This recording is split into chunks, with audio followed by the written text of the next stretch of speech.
এই যে ঘটনাটা ঘটছে, এর মতন একটা দীপু দাসের যে ঘটনাটা গত 18ই ডিসেম্বর, এর মতন নৃশংস ঘটনা আর হয় না। তা আমরা চেয়েছিলাম, দেখুন যে এই ঘটনাটা ঘটার সাথে সাথে ঢাকা থেকে সকল সংগঠনের যে জোট,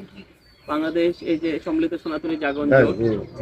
সেই জোটের পক্ষ থেকে আমরা পরের দিনই চলে আসছিলাম এবং 13 সদস্যের একটা প্রতিনিধি আমরা এসেছিলাম। আমরা চেষ্টা করেছিলাম যাতে আমরা তখন কথা দিয়েছিলাম যে দীপু দাসকে তো আপনারা পাবেন না, অন্তত আমরা আপনাদের থেকে আপনাদের পক্ষ থেকে যতটুকুন করা, সেখানে আপনাদের ব্যাংক অ্যাকাউন্ট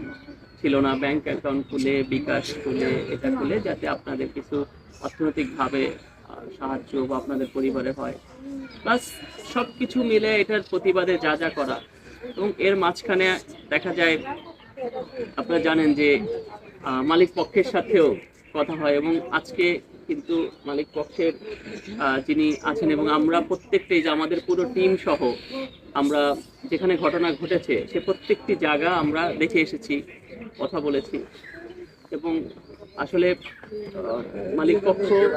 এই সার্বিক সব বিষয়ে আন্তরিক এবং তারা যে আন্তরিক আমরা সেটা প্রমাণ পেয়েছি, কারণ এই আসামিদের গ্রেপ্তারে তারা সহায়তা করছে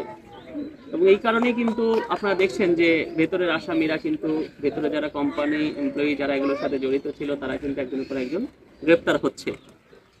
তো সব কিছু মিলে, কারণ আপনি খেয়াল করুন যে যাদের মানে এতগুলো কোম্পানি ফ্যাক্টরি যাদের, তারা কখনোই চাবে না যে তাদের প্রতিষ্ঠানের মধ্যে এরকম কোনো, আপনিও কখনো চাবেন না যে আপনার ঘরে কোনো একটা দুর্ঘটনা ঘটুক। আপনি আপনার বাড়িতে যদি কোনো একটা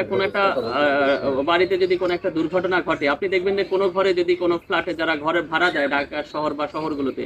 কেউ যদি আত্মহত্যা করে দেখবেন ওই ফ্ল্যাট কেউ ভাড়া নিতে চায় না। হ্যাঁ, বিষয়গুলো কিন্তু এরকম, অর্থাৎ বাড়ির মালিক কিন্তু কখনোই চায় না। তো সার্বিকভাবে ঘটনাটাগুলো মানে আছে এবং সেখানে আমরা ওনাকেও বলছি যে ফ্লোর ইনচার্জ উনি দায়িত্ব এড়াতে পারেন না। তো সার্বিকভাবে নিচু লেভেলের কিছু কর্মকর্তা তাদের অদক্ষতা কারণে কিন্তু এই বিষয়গুলো এতদূর পর্যন্ত হয়েছে। তো সবকিছু মিলে আমরা বলবো যে আমরা চেয়েছি আপনাদের পাশে থাকা,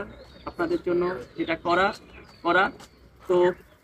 এক হলো যে আমরা তো বিভিন্ন জায়গা থেকে, আপনারা জানেন যে বিভিন্ন পৃথিবীর বিভিন্ন প্রান্ত থেকে আপনাদের সমস্যা নাই, কোনো ছাতি লাগবে না আমাদের, এই প্লিজ কোনো ছাতি লাগবে না। পৃথিবীর বিভিন্ন প্রান্ত থেকে প্রচুর মানুষ আপনাদের পরিবারের পক্ষে